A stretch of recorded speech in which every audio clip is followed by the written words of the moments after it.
Hey there, bubble tea lovers!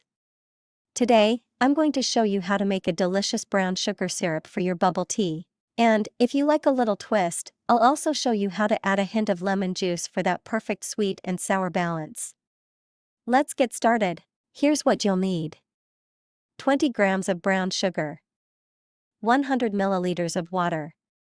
And optional, 1 to 2 teaspoons of lemon juice, depending on your taste. First, place 20 grams of brown sugar and 100 milliliters of water into a small pot. Heat this over medium-low heat, stirring gently to help dissolve the brown sugar.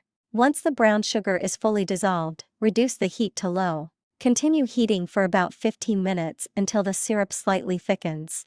In the last 1 to 2 minutes of cooking, add 1 to 2 teaspoons of lemon juice and stir well. This step is optional, but it adds a lovely tangy flavor. Turn off the heat and let the syrup cool slightly. Now, pour the brown sugar syrup over your cooked pearls and let them soak for about 5 minutes. Once they're soaked, scoop them out with a spoon and they are ready to use in your bubble tea. And there you have it! Delicious brown sugar syrup, perfect for your bubble tea.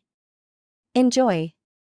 Don't forget to like and subscribe for more tasty recipes. If you want to purchase bubble tea or brown sugar cubes, please visit us at www.AdmirinGazeLand.com.